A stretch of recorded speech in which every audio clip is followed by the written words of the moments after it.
Доброе утро, Республика! Начинаем еще один замечательный день. С улыбки, конечно. А вместе с вами Руслан Ачиров. И Вероника Тантосова. Сегодня, как всегда, у нас море хороших новостей, прекрасные гости, ну и самое главное, замечательные советы. Разберем мужские дела. Ну, это Руслан, конечно. Ну, а я с вами поговорю о том, что можно вкусного, полезного приготовить на завтрак. Ну и еще поговорим о последних новостях в сфере музыки. Итак, вещай. Да, но прежде чем мы начнем, также можете подписаться на наш телеграм-канал «Утро Якутии». А что касается интересных новостей, можно сказать, такого российско-мирового масштаба, то вот песня российских школьниц под названием «Sigma Boy» оказалась в мировом топ-чарте Billboard. Она вошла в десятку самых популярных композиций. 11-летняя Света Чертищева и 12-летняя Маша Янковская со своим хитом «Sigma Boy» оставили позади Кэти Перри и певицу Кешу. Композиция «Sigma Boy» сейчас признана самым вирусным хитом социальных сетей. Молодые люди со всего мира делают под нее ролики. Видео с песней школьниц из России набирают миллионы просмотров. Композицию включают даже на хоккейных чемпионатах в Чехии. Песня стала вирусной после того, как иностранный блогер стал делать под нее акробатические номера на улицах городов. Но это вообще просто потрясающе, мне кажется. Такие молодые, юные, яркие, ну и, главное, из России. Все, наверное, сейчас вспоминают, что делали в 11 лет, да? Ну, точно не возглавляли мировые чарты. По крайней мере, я в этом уверена. Да, но мы желаем нашим ученицам, да, получается, напомню, что одной из них 11 лет, второй 12, Маша и Света, творческих успехов, молодцы. Но самое главное, они доказывают то, что нет ничего невозможного. Поэтому творите, и, возможно, кто-то оценит ваше произведение. Но прямо сейчас давайте оценим, что же у нас творится за окном. На востоке и северо-востоке республики преимущественно без осадков, на остальной территории небольшой снег, на юго-западе умеренный снег, ветер в Кобяйском районе порывистый до 15-17 метров, метель, температура воздуха днем 29-34 ниже 0, на северо-востоке 39-44 градуса мороза, на западе 24-29 со знаком минус, на юге 17-22 ниже 0. При снеге на юго-западе 6-11 градусов ниже 0. Температура воздуха в Якутске в 6 часов утра составила 33 градуса со знаком минус, давление 745 миллиметров ртутного столба. Ветер штиль, небольшой снег, ветер северо-западный 1,5 метров в секунду. Температура воздуха днем составит минус 29, минус 31 градус. Снова потеплело. Да? Но, честно говоря, перепады погоды, они словно лента новостей, захватывающие от активных дней до отличной, почти теплой погоды для вечера, для прогулок. Да, ну, теперь телеграм-канал управления образования утром пользуется большим интересом, прямо как, да, свежая печать. Но, да, газеты, мне кажется, ничто не заменит, не зря же они существуют со времен рукописных листков с новостями, появившихся еще в античном Риме в 59 году до нашей эры, в эпоху Юлия Цезаря. Да, рукописные публикации назывались «Акта Адурно People Romani», получается, повседневные дела римского народа. А прямо сейчас узнаем, что можно прочесть не менее важным в современном издании газеты «Якутия». Здравствуйте! Представляем вашему вниманию анонс газеты «Якутия». В этом номере самые интересные и актуальные новости о событиях, происходящих в республике. Так, в нашем специальном репортаже из Республиканского реабилитационного центра для детей и подростков с ограниченными возможностями здоровья мы расскажем, как специалисты учат родителей и детей жить с разными диагнозами и сообща справляться с проблемами. Ежегодно газета «Якутия» проводит традиционную легкоатлетическую эстафету на свои призы накануне Дня Победы. В этом году праздник спорта пройдет 8 мая. Как все начиналось еще в суровые годы Великой Отечественной войны. Читайте в нашем материале. Свои уникальные проекты школьники представили на ежегодной научно-практической конференции «Шаг в будущее». Мы расскажем вам о модульной универсальной станции, при помощи которой можно зарядить свои гаджеты и системе управления на основе нейроинтерфейса. Вот то, чем занимаются юные исследователи. Можно ли смыть грехи, окунувшись в прорубь? Все, что нужно знать о крещенских купаниях, читайте в материале Веры Макаровой. Есть свои правила и запреты этого ритуала. Подготовьтесь тщательно, вместе с нами, мы вас научим делать это правильно. Читайте газету «Якутия» и будьте в курсе самых интересных событий.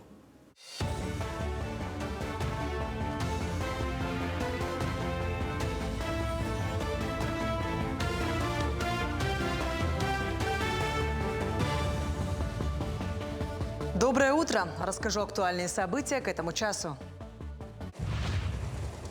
Средняя зарплата в России за пятилетний период работы правительства Михаила Мишустина увеличилась в 1,8 раза, достигнув 84 тысяч рублей. Валовый внутренний продукт страны за тот же период вырос с 110 до 196 триллионов рублей.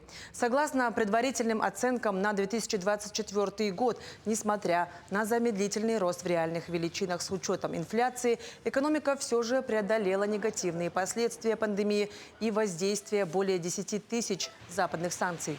Динамика роста даже превышает показатели, наблюдавшиеся в доковидные годы. Якутия продолжает работу по комплексной реабилитации участников спецоперации и членов их семей. По поручению Айсена Николаева пройти медицинское восстановление бойцы и их родственники могут в Республиканском социально-оздоровительном центре комплексной реабилитации инвалидов. Всего реабилитацию прошли 375 участников СВО и членов их семей.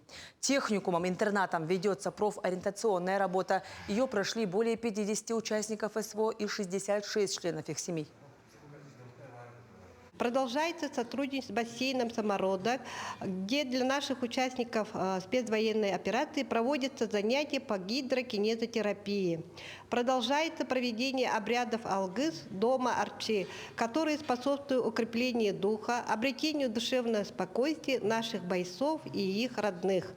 Продолжается мероприятие по информированию и консультированию участников спецвоенной операции и членов их семей. Всего проведено 62 встречи с различными ведомствами и организациями. Алданский район принял эстафету Знамени Победы от Усть-Майского района. Торжественная церемония встречи символа Великой Победы состоялась в городе Томот. Жители города передавали Знамя Победы из рук в руки от обелиска памяти земляков, участников ВОВ, до дома скульптуры «Слюдяник», где прошел митинг. Акция «Знамя Победы» – дань уважения подвигу миллионов соотечественников, отстоявших свободу и независимость Родины в годы Великой Отечественной войны. В нашей стране нет ни одной семьи, где не было бы своего героя Великой Отечественной войны. Мы чтим их великий подвиг. И наш город Томот тому не исключение. Поэтому мы искренне рады и очень гордимся тем, что приняли участие в этой акции «Знамя Победы». В Мирном с 1 января действует новый тариф на перевозку пассажиров и багажа общественным транспортом. Если до Нового года билеты на автобус стоили 45 рублей, то сейчас мирнинцам нужно заплатить 48 рублей при безналичном расчете или 50 рублей наличными. Это различие стоимости называется дифференцированным тарифом. Его применили впервые, хотя терминалы установлены в городских автобусах с 2021 года.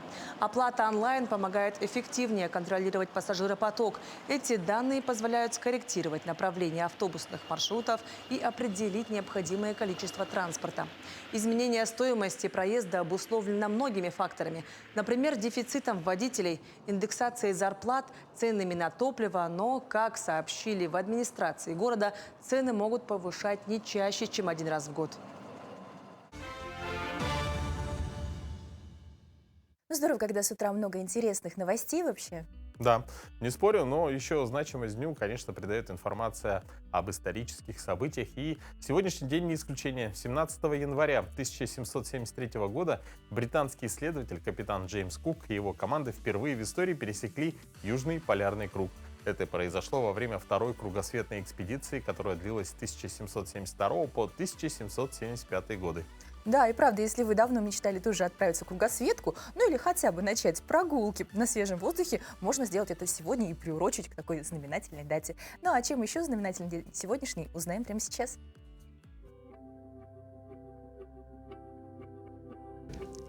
На календаре 17 января – Международный день наставничества. По народному календарю Засима пчельник. Если в этот день много снега, год будет медовым. Чтобы уважать Засиму, на стол обязательно ставили мед и лакомства из него, например, пряники или медовые ириски. Гадали в этот день и на погоду. Чистое небо с полной луной предвещало сильное половодье. А если при безоблачном небе еще и морозно, значит, холода будут стоять еще долго. Этот день в истории Римская империя разделилась на Восточную и Западную. Резиденцией Папы Римского становится Ватикан. Джеймс Кук пересек Южный полярный круг. Издан декрет СНК РСФСР о воздушных передвижениях. В этот день родились Бенджамин Франклин, американский государственный деятель, ученый, один из отцов-основателей США. Николай Жуковский, российский ученый в области механики, основоположник аэродинамики. Константин Станиславский, русский актер, режиссер, педагог, реформатор театра, народный артист СССР. Сергей Городецкий, русский и советский поэт, переводчик.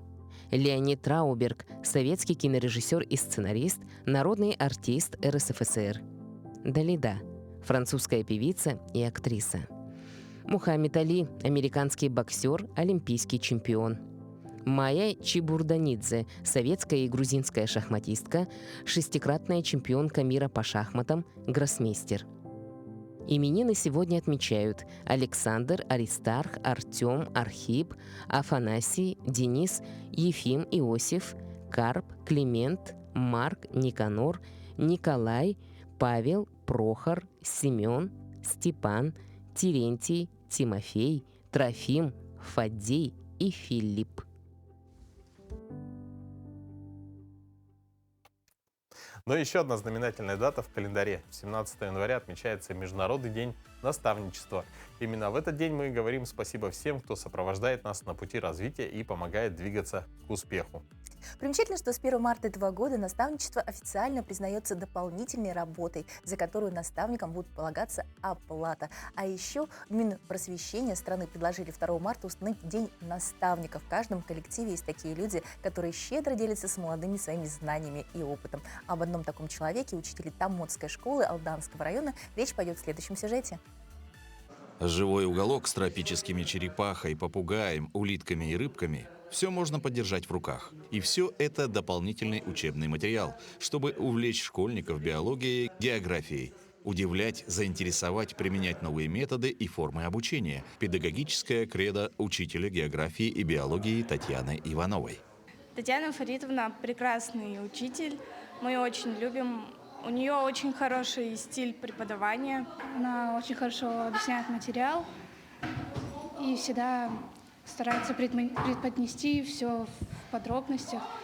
Помимо учебной деятельности, Татьяна Фаритовна своим педагогическим опытом щедро делится со своими молодыми коллегами и является для них наставником. Татьяна Фаритовна – человек, от которого исходит добро, искренность, забота, любовь к детям. Роль в качестве наставника молодых учителей – помочь адаптироваться в школе, дать возможность раскрыть профессиональные качества. И опытный учитель, наставляя молодых, невольно вспоминает своих наставников, которые помогли первыми шагами в профессию и становлению как педагога. Ну как же не вспомнить наших педагогов, когда я училась даже в школе, уже пришла сюда молодым педагогом работать. Погребняк Лидию Николаевну, это наш директор школы, сейчас она на пенсии, и я с большим уважением к ней отношусь и прислушивалась к ее советам. Она очень многое мне дала именно в плане педагогического роста. Усилия учителя, наставника по достоинству оценены. Недавно в результате открытого голосования Татьяна Иванова удостоена премии главы Якутии в числе 36 лучших педагогов-наставников республики. Мы рады за нее, рады за ее, так сказать, наставляемого молодого педагога Екатерину Алексеевну, которая, я так думаю, тоже уже начинает потихоньку обрастать таким вот своим жизненным, своим педагогическим опытом благодаря Татьяне Фаритовне. Во многих школах сегодня по стране большая проблема удержать молодые кадры. К сожалению, многие, не выдержав, уходят со школы, так и не освоившись в ней. Именно учителя-наставники призваны изменить эту ситуацию, помочь и поддержать молодежь в освоении профессии. Это все ответственно, конечно, и к этому отношусь тоже серьезно. И охота, чтобы молодые педагоги приходили к нам в школу, работали с нами, и мы их очень ждем. И, конечно, если будет еще такая возможность, молодые педагоги будут приходить, я обязательно также возьму их под свое крыло. Туяра Филиппова, Ренат Нахиев, Томмот, Алданский район. А в Якутии с 13 по 17 января началась неделя популяризации подсчета калорий. Эта инициатива направлена на повышение осведомленности якутян о том, как важно контролировать свое питание для поддержания здоровья и предотвращения заболеваний. И поговорить на эту важную тему к нам пришла младший научный сотрудник лаборатории нутригеномики Якутского научного центра Сибирского отделения Российской академии наук Галина Михайлова. Галина Прокопьевна, доброе утро. Доброе утро. Доброе утро. Расскажите, что такое калорийность? Калорийность пищевых продуктов – это мера энергии, которую мы получаем при поступлении пищи в наш организм. Калорийность можно определить с помощью, в лабораторных условиях, это с помощью калориметра, либо расчетным методом на основе данных калорийности белков, жиров, углеводов. Калорийность 1 грамма белка и углеводов – это 4 килокалории, а жиров – это 8 килокалорий. И, допустим, если у каждого человека величина суточных энергозатрат, она индивидуальная, и если мы будем переедать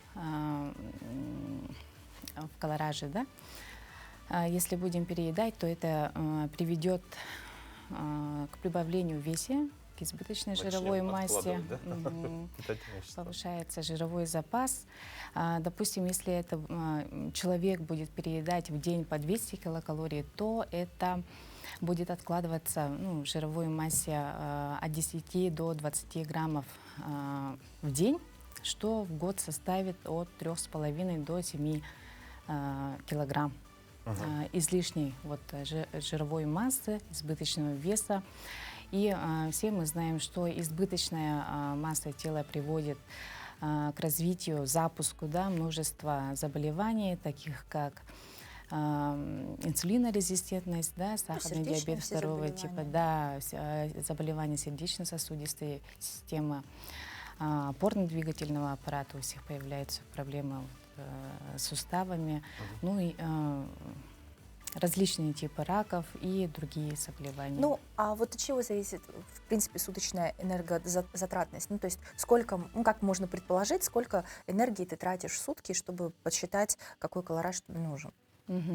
У каждого человека она индивидуальна, как я уже сказала, и зависит от, в первую очередь, величины основного обмена, от физической активности человека, от холодового термогенеза, у нас особенно, повышенный, от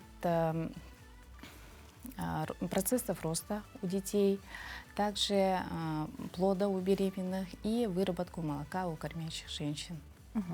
А в среднем стандартный человек при отсутствии избыточного веса, достаточно среднего молодого возраста, сколько должен потреблять в сутки? Приблизительно. Это надо рассчитывать. Да, рассчитывать, определять расчетным методом. Для этого мы используем методические рекомендации нормы физиологических потребностей в энергии, пищевых веществах для различных групп населения Российской Федерации. Есть такой документ, он наш основной документ, с которым мы работаем. И в этих рекомендациях представлена формула расчета, так называемая Мифлина Сан-Жиора, которая учитывает антропометрический статус человека, это вес, рост, возраст человека, и рассчитывается по-разному в зависимости от принадлежности к полу. То есть можно к вам обратиться, и вы примерно рассчитаете? Нет, эти методические рекомендации, в свободном доступе, в интернете, любой человек может открыть. Свой вес, рост, возраст и, в принципе...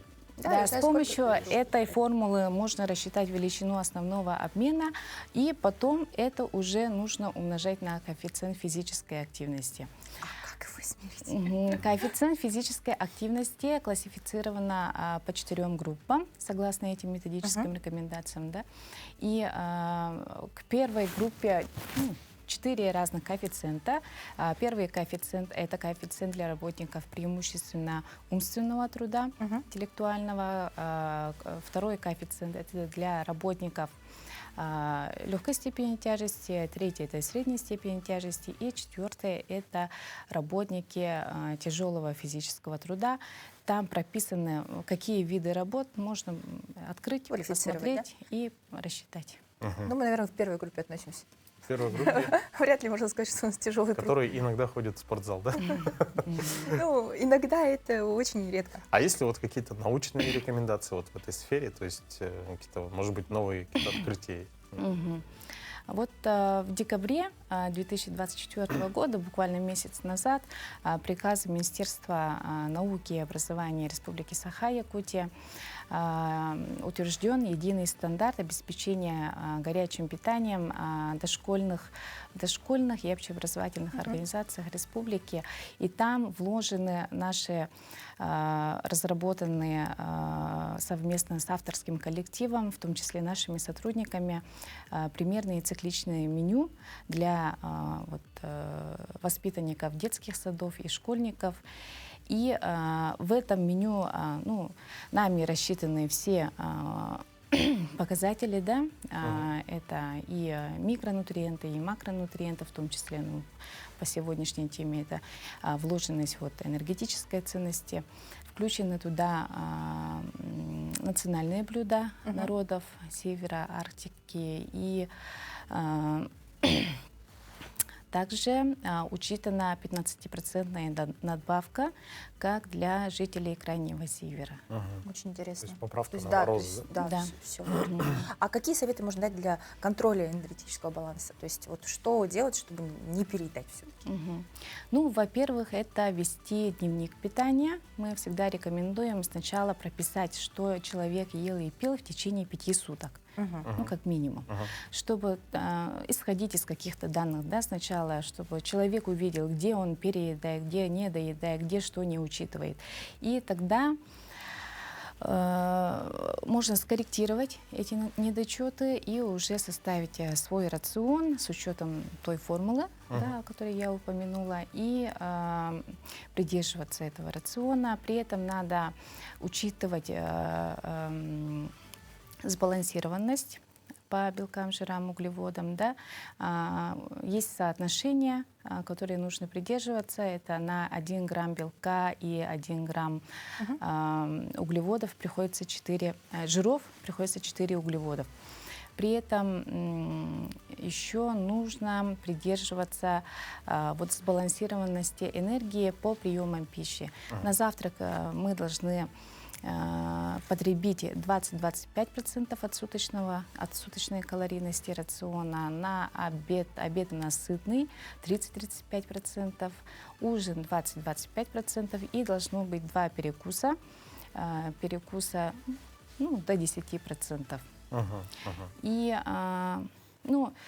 главный трактат, главный закон в гигиене питания — это то, что получаемая энергетическая ценность с пищей, да, должна быть равноценна энерготратам, то есть должна быть хоть какая-то физическая активность, мы должны заниматься, и рацион должен быть не только контролировать нужно, да, калории, а также еще наше содержание витаминов и минеральных веществ. А для этого нужно питаться разнообразно. Спасибо. Ну, в общем-то, все очень просто, очень понятно, но при этом мы умудряемся это нарушать. Ну да, сложновато бывает. Спасибо вам большое. Спасибо большое за подробный рассказ. Ну, а мы прямо сейчас переходим к вкусному и полезному завтраку. Отличный рецепт, воспользуйтесь, он сбалансированный как раз. Доброе утро! Сегодня мне будет помогать Лена. Привет! И готовить мы сегодня будем турецкий омлет. Он так называется потому, что его придумали, собственно говоря, в отелях, в турецких, наверное, или в каких-то других. Давай, Лена, начнем с того, что будем разбивать 2 яйца. И кроме яиц тут понадобятся вещи, которые вдруг у вас завалялись в холодильнике, как, например, моя одинокая сарделька и половинка лука. С них и начнем. Видите, у нас тут петрушка начала пропадать, поэтому самое место ей в турецком омлете. Нужно все ингредиенты просто измельчить и добавить, собственно говоря, в яичко и поджарить все это красивость на сковороде. Чем полезны яйца, знаете? Ты знаешь? Яйца – это хороший продукт, но скорее он подходит для людей, которые что делают, как думаешь? В текущий момент растут, потому что кроме белков, жиров и углеводов, яйца славятся повышенным содержанием холестерина. То есть, соответственно, взрослому человеку ежедневное потребление яиц тоже сильно пользы не принесет. Тем не менее, вот этот турецкий омлет время от времени – это неплохая практика, к примеру, раз в неделю. Вообще бытует мнение, что колбасы не сильно полезный продукт, так же, как сардельки, сосиски. Ну, смотрите, здесь, конечно, я согласна, что добавляются нитритные соли, которые дают… Чего? Нет, нормально, перемешивай, чтобы оно стало одного цвета. Здесь добавляются нитритные соли. Это делается для того, чтобы внутри изделия не развился ботулизм. То есть только для того, чтобы обезопасить продукт. Знаете, какую опасность можно получить от этого изделия, если делать его не по технологии, а своими руками? Вообще вам настоятельно не рекомендую самостоятельно заниматься производством колбас вне цеха или там вне изучения правил техники безопасности, потому что болезнетворные бактерии в мясе развиваются очень быстро. Так, у Лены яйца замечательно размешались. Мы теперь туда добавляем… Ой, давай, помогай. Дальше перемешивай. Сейчас мы измельчим еще зелень. Помидорку с перцем мне прям жалко класть. Класть или не класть, Лен? Помидоры с перцем можно не обязательно добавлять. Если они у вас в хорошем состоянии, то добавьте их в блюдо в сыром виде. Это будет полезнее. При термической обработке свежих овощах и фруктах разрушается аскорбиновая кислота. Поэтому если у вас, как у меня, к завтраку сохранились целиковые овощи и фрукты, в омлет их добавлять не обязательно. То есть, чтобы не переводить аскорбиновую кислоту, их можно будет добавить просто на тарелочку в сыром виде.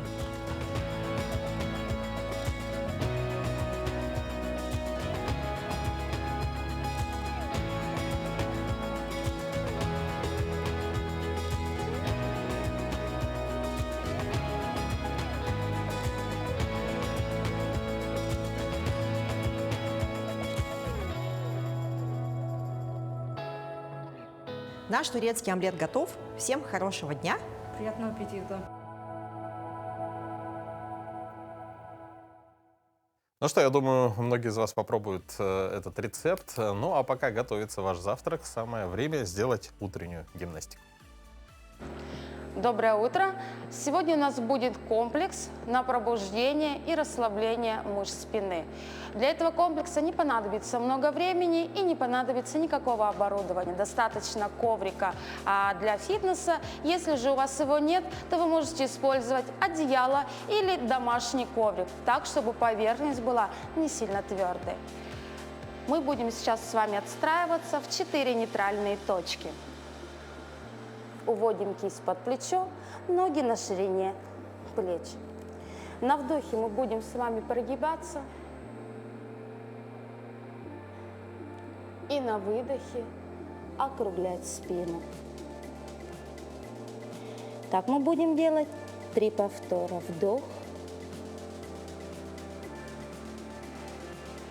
и выдох. Работаем аккуратно, без рывков. В верхней точке разводим лопатки, подкручиваем таз, прижимаем живот.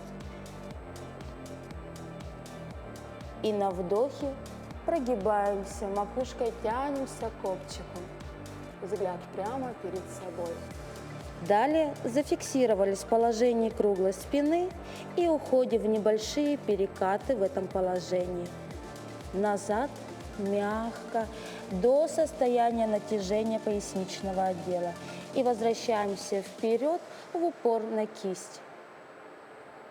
Так мы делаем 3 раза. Плавно, без рывков. Таз подкручен, живот прижимаем глубоко. И на 4-й раз мы с вами уводим ягодицу на пятки.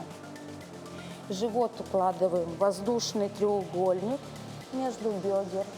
И руками идем глубже и дальше вперед. Прижимаем лоб к коврику. Прижимаем локоть и прожимаем плечи. Дышим. Растягиваем мышцы спины. Далее скользим по коврику вперед. Вытягиваемся на вытянутые руки. Взгляд прямо перед собой. Прожимаем тазобедренный сустав вниз. Можем добавить небольшие пружинки. 3, 2, 1. И уходим назад.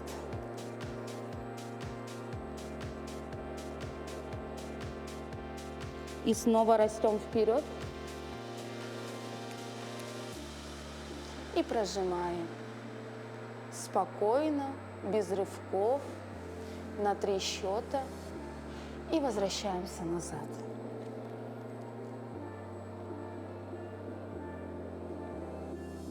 И будет 3-й выход. Вырастаем. И сейчас поднимаем себя на носочки. И также провисаем тазобедренным суставом вниз. Добавляем качельку влево и вправо. 3, 2, 1. Сейчас мы поднимаем себя за копчик вверх. Расставляем руки шире. И ставим стопу полностью на пятку. Тянем плечевой пояс как можно дальше назад. Работаем медленно, без рывков. Вы почувствуете приятное натяжение в области спины и задней поверхности бедра. У нижней точки стоп зафиксировались в этом положении как можно дольше, уводя себя глубже вниз. Расслабляемся, руками идем к ногам, собираем ножки вместе, уходим с круглой спиной вниз, живот прижимаем к бедру и находимся в этом положении еще некоторое время для расслабления мышц спины. Далее начинаем подниматься вверх, позвонок за позвонком, и последний придет голова. Подъем плавный, без рывков. Выходим в верхнюю точку. Круговые движения плечами назад трижды. 2, 3. Ножки разводим шире и делаем 3 вдоха и выдоха. Вдох и выдох. И снова вдох и выдох. И будет 3-й благодарственный. Вдох, выдох. Собрали ножки и похвалили себя за проделанную работу. Ну, возможно, не все делают утреннюю зарядку, но, вот, например, утро автолюбителей и так начинается с активности, да? Пока одна часть идет до теплого гаража за автомобилем, другая часть, очищая снег, снимает портативные гаражи со своих железных коней. Ну, слушай, наблюдать, как снимают Наташу, очень интересно. Ну, кстати, ты в новогодние каникулы провел эксперимент, да, очень интересный. Вот сейчас мы посмотрим, о чем он как раз для всех, кто пользуется портативными гаражами. Доброе утро, друзья! Ну, утро многих автолюбителей начинается со сбора портативного гаража. Если буквально несколько лет назад это было очень необычным зрелищем, то сейчас автомобили, укрытые портативными гаражами, это обычное дело для города Якутска. Пользуясь 50-градусными новогодними морозами, я установил 5 термодатчиков в автомобиль и укрыл портативным гаражом. Каждые 3 минуты датчики фиксировали температуру. Затем я обработал информацию и получил графики, которые мы с вами разберем. Первый график касается салона автомобиля. Автозапуск по температуре настроен на плюс 10 градусов. В этот момент в подкапотном пространстве, как мы видим, температура температура на 6 градусов ниже. Это вполне нормально. Датчик автосигнализации, замеряющий температуру двигателя, может устанавливаться также и на патрубке системы охлаждения, и температурные данные могут отличаться. Все зависит от отдельно взятого автомобиля. Также видно, что падение температуры нелинейно. Если в начале после остановки двигателя за 1 час температура падает примерно на 15 градусов, то после порога в плюс 20 градусов скорость остывания снижается, и за час машина теряет по 10 градусов. Благодаря Webasto мы также видим, что после 0 градусов остывание замедляется еще сильнее, и за каждый час машина теряет по 5 градусов. То есть, если вы ставите автозапуск на низкие температуры, соответственно, периодичность запуска двигателя будет больше. Например, в моем случае снижение температуры запуска на 7 градусов увеличило период срабатывания автозапуска на 40 минут. На графике мы можем наблюдать стремительный рост температуры за время работы двигателя. Пиковая температура при запуске двигателя в плюс 10 градусов и в плюс 3 градуса различается всего в половину градуса. Из этого можно сделать вывод, что при низкой температуре срабатывания автозапуска, например, двигатель запускается при минус 5 или минус 10 градусах, мы получаем значительное увеличение периода срабатывания автозапуска при минимальной разнице пиковой температуры. То есть двигатель при установленных плюс 10 градусах будет запускаться каждые 3 часа 48 минут, округлим до 4 часов, а при минус 10 будет запускаться каждые 6,5 часов. Даже если округлим до 6 часов, то тоже является неплохим результатом в минус 50 градусов. Сильно низкой температурой запуска, конечно, не стоит злоупотреблять. Это сказывается на износе двигателя и на перерасходе топлива. Главное найти золотую середину. Переходим к следующему графику, в котором мы рассмотрим температуру подвески автомобиля под портативным гаражом. Красная линия – это подкапотное пространство, зеленая линия – это передняя подвеска, и синяя – это задняя подвеска. Выводы можно сделать достаточно интересные. Все владельцы портативных гаражей замечают, что даже в сильные морозы после снятия портативного гаража подвеска ведет себя мягко и начинает дубеть даже при кратковременной стоянке. Понятно, что подвеска под портативным гаражом находится в относительном тепле, но на сколько градусов мы узнаем прямо сейчас. Как видно в начале графика, температура при монтаже датчиков упала до минус 40, а это нижний предел температуры замера. После укрытия портативным гаражом температура начала подниматься. В час 49 ночи включился автозапуск на плюс 10 градусов, и в пике передняя подвеска нагрелась до минус 10 градусов, а задняя до минус 22. То есть разница температур наружного воздуха с температурой воздуха около стоек составила спереди 40 градусов, а сзади 28. В нашем графике мы пропустим работу Webasto, так как мы рассматриваем только автозапуск, и перенесемся в конец графика, где был запущен двигатель при температуре плюс 3 градуса. То есть мы видим минимальную температуру подвески под портативным гаражом. Передняя подвеска остыла до минус 14 градусов, задняя до минус 24. Разница с наружной температурой составила 36 и 26 градусов соответственно. Возможно, подобная информация для утреннего часа немного сложная, но в любом случае интересная. А полный выпуск вы можете посмотреть в передаче «Испытано на себе» на канале Якутия-24. Пусть автомобиль вам служит верой и правдой и вовремя доставляет на любимую работу.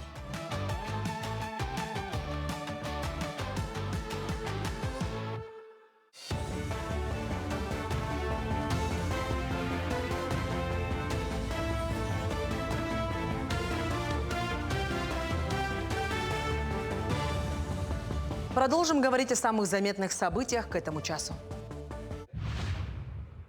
В Центре здоровья в Якутии увеличили объемы комплексного обследования населения в 2 раза.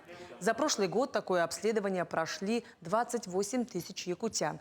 При этом результаты показывают, что лишь более 28% впервые обратившихся были признаны здоровыми. Это подчеркивает важность профилактических мероприятий, так как 71% имеют факторы риска, либо хронические заболевания.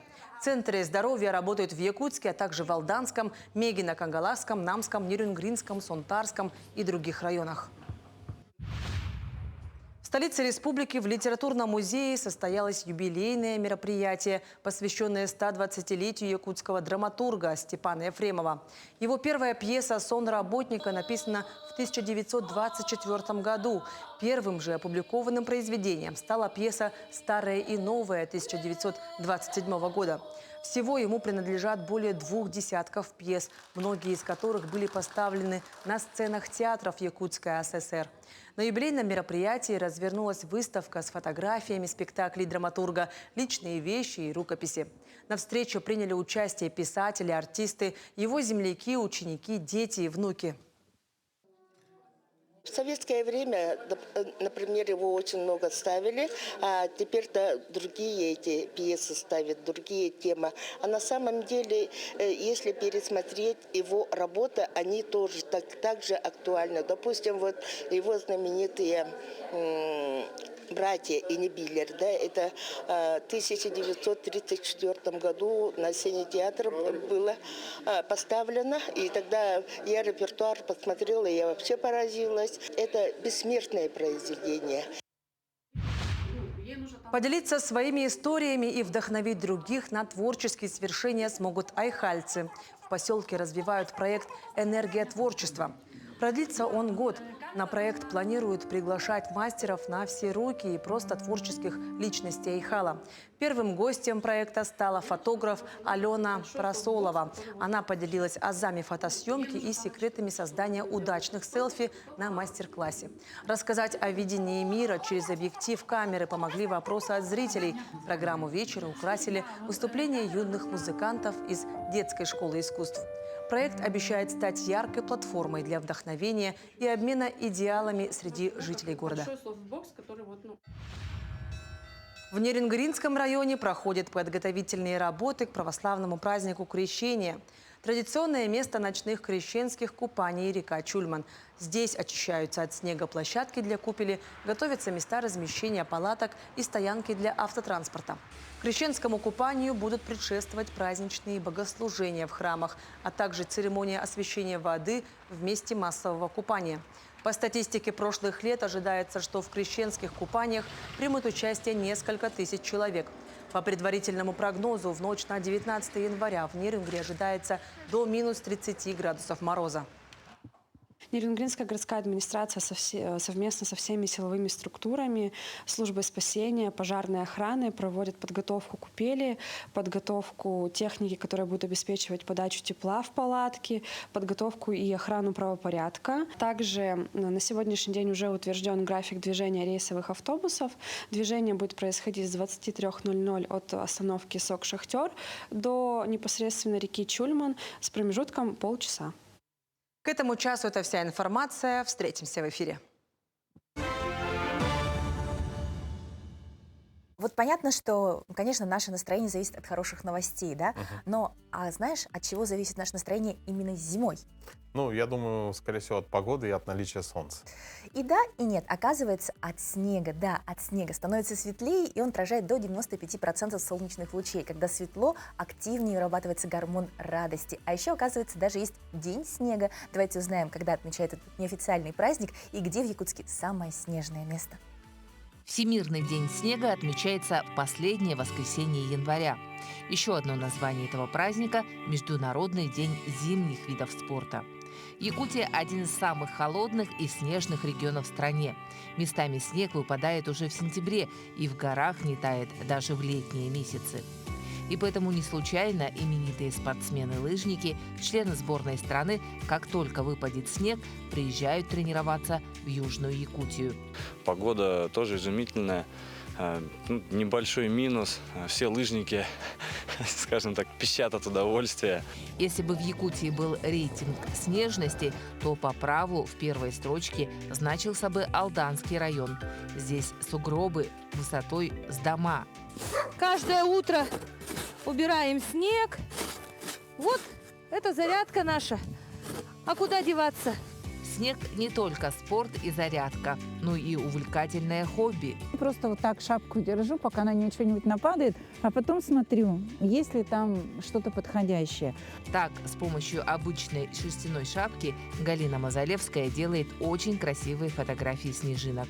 вот эти вот тонкие волоски, которые кажутся незаметными, они, ну, выглядят как провода. Находишь подходящий объект и, в общем-то, все. Дальше смотришь, фокусируешься, настраиваешь камеру и... Самые красивые фотографии получаются в ноябре и ранней весной, в не очень морозные дни и когда идет снегопад. Ни у одной снежинки нет точной копии, и в этом их очарование. Когда мы там ходим, у нас что-то под ногами скрипит, но скрипит и скрипит. А когда начинаешь смотреть это через объектив, то там оказывается целый такой интересный мир и очень красивый. Что любопытно, половина населения Земли никогда не видела снега, только на фотографиях. И недавний шуточный комментарий одного из чиновников о продаже африканцам арктического снега вполне может сойти за рекламу уникальных погодных условий Якутии для желающих приехать за острыми, незабываемыми впечатлениями на всю жизнь. Туяра Филиппова, Илья Сыромятников, Якутск. Ну а мы продолжим говорить о снеге, ведь он вдохновляет и художников, и скульпторов. Международный фестиваль-конкурс «Волшебный лед в Сибири» недавно завершился в Красноярске. Фестиваль проходит там с 2013 года. Примечательно, что одними из победителей этого действа стали якутяне. В номинации «Лед» второе место заняла команда Ice Dream, скульптура «Решающий бой». И сегодня у нас в студии в гостях Петров Алексей Андреевич и Камшилин Василий Геннадьевич. Доброе утро. И поздравляем вас. Поздравляем, это замечательный результат. Благодарю. Вы видели фотографии вашей скульптуры, ну, очень интересно. Как давно вы увлекаетесь? Так, начали мы 2 года, как вот участвуем в ледовых скульптурах. В основном участвовали в Якутске, на Бриллиантах Якутии, потом Актем парк и Вилюйск. Вот. А Красноярск — это, получается, первый наш выезд за пределы республики. Вот, и, получается, первый раз и уже достойная победа. Ну, вообще очень достойно. Второе место — это отличный результат. Участников же было очень много. Да, было 10 команд. Вот, были команды из Китая, Белоруссии, Екатеринбург, Монголия, Перми, там, Кемерово и красноярцы. В целом, вообще, как впечатление от фестиваля, как вообще прошел фестиваль, на ваш взгляд? Вообще, сам фестиваль прошел отлично. Красноярск нас встретил очень тепло во всех смыслах, начиная от уровня организации, ну и заканчивая погодой. Погода была там, на удивление, очень мягкая. Это сколько градусов? -1. -1. Значит, первый день -1, потом похолодало, там -8, -7, до -10 доходило. А как себя ведет лед в такую температуру? Он практически вот на грани растаивания, да, наверное? Нет, не совсем. Ведет себя по-другому, очень пластичный, мягкий. Вот, режется хорошо, обрабатывается стамесками, склеивается хорошо, но единственное, там со временем подтаивает. Вот, некоторые, которые эффекты, да, делаешь в первые дни, то они быстро выветриваются из-за ветра, из-за солнца тоже, и становится такой уже лед более глянцевым. Ну вот мы еще видим, скульптуры из снега делают, да? А вот снег какой консистенции там? Отличается вообще снег от нашего? Да, конечно. У нас, потому что в республике используется снег натуральный, просто его очень сильно прессуют, но тем не менее он остается таким... Рыхлым, да, наверное? Довольно рыхлым, да. А вот в Красноярске использовался уже искусственный снег. И за счет этого он был крепче и гораздо больше позволял с собой манипуляций. То есть можно более точную прорисовку делать? Тонкие детали можно сделать, детализацию там уже сложную сделать, которая не будет разрушаться там и крошиться, так скажем. Как долго вы готовились? Так, ну, мы где-то в ноябре отправили заявку, ну, даже раньше отправили заявку. Заявку приняли, и уже, получается, в течение декабря мы готовились. Как проходила подготовка, что было самым сложным? Ну, подготовка была следующая. Это вот заточка стамесок, потом заточка цепей, дополнительно покупка цепей, проверка пил, и, ну, и потом уже сборы в чемодан всех инструментов. Там, если что-то не хватало, то докупали. Сложности были какие-то в процессе Нет. работы? Нет, сложностей. Хотя мы на ледовом поприще не так-то и давно, но тем не менее мы уже знаем и подкованы по всему рабочему процессу. А А вот, на ваш взгляд, вот какие участники вот, ну, достойные упоминания, да, может быть, кто-то вам понравился? Прямо Ну, это, конечно же, наши земляки. Да, Наши земляки. Из Якутии было еще 2 команды по снегу, и одна из них заняла 1-е место. И отмечу, что это была конкуренция очень жесточайшая. Именно потому что достойных по работ... снегу? Да, по снегу. Очень. Да, по снегу. Большая конкуренция. Там, не знаем, как даже жюри выбирало, но когда сами участники ходили, да, и горожане ходили, смотрели, там тоже у них свои предпочтения были там по работам, которые им понравились. Ну, а тонкость, вот мы видим фотографии тонкой вот работы изо льда. У вас был щелкунчик, да? Да. Почему вы выбрали эту тематику? Ну, потому что тема конкурса, во-первых, это была про творчество Петра Ильича Чайковского или его впечатления о его искусстве. Ну и «Щелкунчик» — это всегда остается мировой классикой, которая по всему миру известна.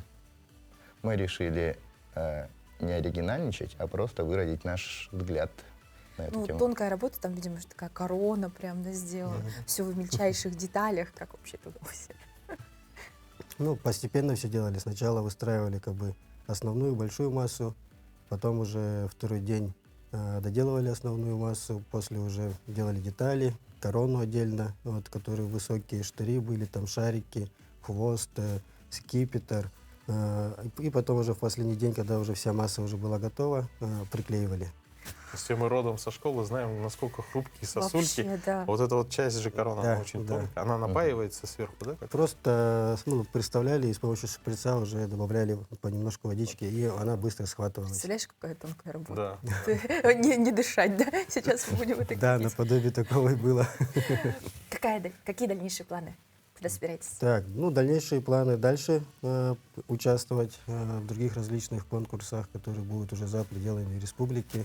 Вот сейчас будем посмотреть, наблюдать, куда можно будет снова заявку отправить на участие. Ну и также, вот, если в Якутске будут в ближайшее время проходить конкурсы, то будем тоже стараться там поучаствовать. Что бы вы посоветовали людям, которые всегда хотели себя попробовать в таком поприще? С чего начать? Ну, нужно не бояться, пробовать, как бы походить, посмотреть на ледовых мастеров, как они работают, пообщаться с ними, узнать, что за инструменты требуются, как это делается, и уже пробовать. Давай покажем. Давайте. Да, кстати, это вот потрясающе. диплом за 2-е место. Да, вот такая медаль, она тоже как будто бы изо льда. Ну, еще раз поздравляем вас. И нашим поздравлениям, конечно, присоединяются наши телезрители. Желаем вам творческих, дальнейших успехов. Ну и надеемся, что увидим ваши работы уже в Якутске. Да. Мы тоже на это надеемся. Спасибо. Ну, а завершим мы наш эфир клипом Евы Тихоновой. Она в прошлом году прошла в полуфинал музыкального шоу «Ты супер» на телеканале НТВ. Ева занимается вокалом 6 лет, сейчас учится на эстрадном отделении в детской школе искусств номер 1 города Якутска. Вот такие у нас талантливые люди окружают. Всем хорошего дня и отличного настроения.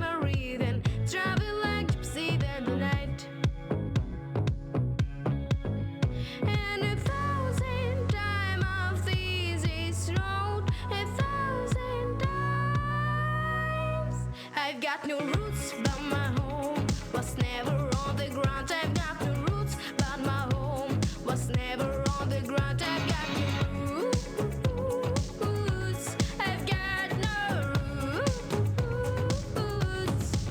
I've got no roots, but my home was never on the ground. I've got no roots, but my home was never on the ground. I've got no roots. I've got no roots. I lay standing still, but they just a wish of playing. Ask me where I come from, I say a different